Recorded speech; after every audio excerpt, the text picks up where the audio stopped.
Le Bulletin, une présentation de Multiprêt. Qui d'autre?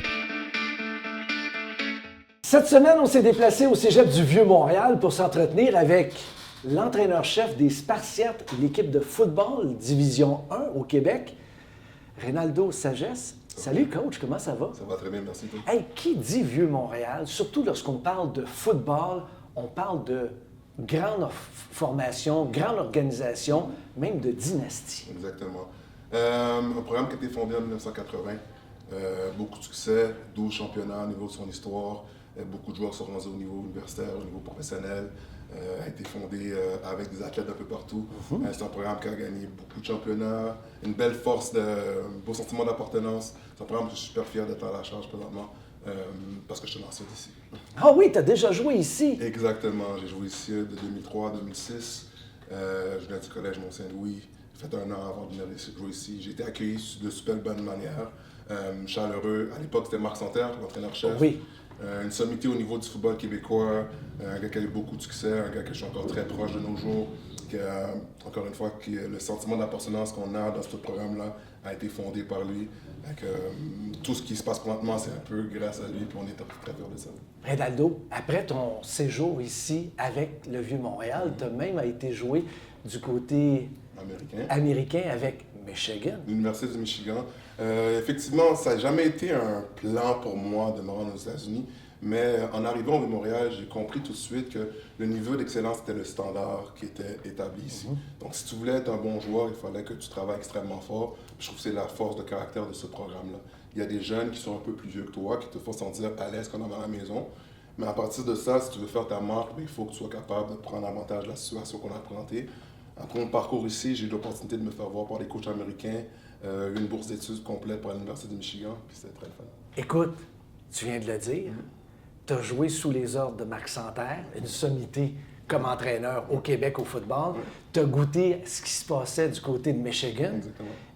Ce que tu amènes ici avec le Spartiate, est-ce que tu essaies de reproduire ce que tu as vécu comme joueur? C'est sûr que c'est drôle que je suis l'entraîneur-chef, parce qu'après mon séjour au niveau professionnel, ça n'avait jamais été un plan pour moi de devenir un entraîneur. Mais dès que ma carrière de foot s'est terminée, j'ai eu un appel de la part de Shérif Nicolas, à l'époque, qui était l'entraîneur-chef. Puis il m'a donné l'opportunité de venir coacher la ligne défensive. Puis ça ne m'a pas pris 2 secondes, puis j'ai dit oui tout de suite. Parce que je ne serais pas allé à l'Université du Michigan si ce n'est pas de mon expérience que j'ai eue au Cégep du Montréal. Puis c'était important et primordial pour moi de pouvoir redonner aux jeunes qui décident de venir aux vieux dans les conditions et la situation que le Cégep donne. Fait que moi, dès que j'ai eu l'opportunité de revenir, je suis devenu l'entraîneur de la ligne défensive. Quand Chérif a fini son parcours ici, il est allé à l'université, j'ai mis mon nom dans le chapeau pour devenir entraîneur-chef. Je n'avais aucune expérience comme coordinateur, je n'avais aucune expérience comme entraîneur-chef, mais je savais que si je voulais laisser ma marque dans le programme, comme le programme a laissé ma marque, je voulais mettre mon nom dans le chapeau. Puis à travers l'entrevue, j'ai impressionné les gens parce que je sens qu'il fallait que quelqu'un qui a le sentiment d'appartenance de Montréal pour s'assurer de vouloir travailler dans les conditions qu'on a présentement. Puis je trouve qu'on fait une belle job, puis on va continuer à le faire. Écoute, tu l'as dit, une grande organisation, 12 bols d'or. Au cours des dernières années, on a surtout parlé des formations comme Limoilou, André Grasset, Lennoxville. Est-ce que c'est plus difficile maintenant de faire du recrutement pour le Vieux-Montréal? C'est sûr que c'est différent, juste par la nature du football aux Division 1. À l'époque, lorsque moi je jouais, il y avait moins d'équipes en Division 1. Le football s'est développé énormément avec, il y a eu les Alouettes, après ça il y a eu le Rouge et Or de Québec. Le fait que le Rouge et Or de Québec s'est développé, il y a eu plus de cégep qui s'est développé dans la région de Québec. Il y a des écoles privées qui sont revenues en Division 1, donc il y a une différente clientèle qui ont différentes options. Donc c'est sûr que pour le recrutement présentement, c'est beaucoup plus féroce. Il y a beaucoup de programmes qui ont décidé d'investir dans le programme. Donc pour nous, présentement, il faut toujours trouver notre recette à nous. C'est quoi la recette du Montréal? Pour moi, la recette du Montréal, c'est les gens qui sont dans le milieu. C'est qui les intervenants qui vont prendre soin des jeunes? Lorsqu'on fait du recrutement, on parle tout le temps de « ça ne dérange pas d'où tu viens ». Ça veut dire quoi? Que tu es blanc, que tu es noir, que tu es jaune, que tu es rouge, que tu fais beaucoup d'argent, tu n'as pas beaucoup d'argent, que tu viens de l'école privée, de l'école publique. À la fin de la journée, tu vas avoir une place pour toi si tu décides de sortir de ta zone de confort. Le vieux, là, ça va te forcer à te sortir de ta zone de confort. Dans nos installations, on n'a pas de terrain. On n'a pas un terrain de l'autre bord de la rue. Mais ça ne nous a pas empêché de gagner 12 balles d'or. Il n'a pas empêché les jeunes de se rendre au niveau universitaire américain ou jouer au niveau professionnel. Est-ce que ça freine certains jeunes qui ont le choix de choisir un cégep plutôt qu'un autre, puis se retrouver au Vieux-Montréal, dire, mais il n'y a même pas de terrain? Vous savez quoi? Est-ce que ça freine certains jeunes? Je pense qu'initialement, peut-être oui. Oui. Mais quand on utilise des exemples concrets de personnes qui ont passé par ce processus-là, le jeune peut des fois se dire, ben moi, je vais décider de sortir de ma zone de confort. Si vous demandez à Benjamin Saint-Just si ça l'a fait, s'il a regretté de venir au Vieux, il va te dire non, pas du tout. Pourtant, lui est arrivé au Vieux-Montréal. Sa première année, il n'a même pas été partant. Il a fini avec son parcours en étant avoir un scholarship à Michigan, puis maintenant il joue dans la NFL. Si on demande à Arnaud Desjardins, qui vient de gagner la Coupe Vanier, qui a été le joueur offensif du match, qui a été 22 en 22 à la Coupe Vanier, je pense pas qu'il regrette d'être venu au Vieux-Montréal. Pourtant, il n'y avait pas de terrain, puis il a fait ce qu'il avait besoin de faire. Fait que je pense que pour nous, présentement, c'est de justement mettre de l'avant des jeunes comme ça. Si on regarde la RSEQ, au niveau universitaire, Arnaud a gagné le trophée du meilleur joueur offensif. Puis il y a un jeune qui s'appelle Mendel Joseph, qui lui joue pour l'Université de Concordia. À sa deuxième année, ça a été le meilleur joueur défensif dans la RSEQ.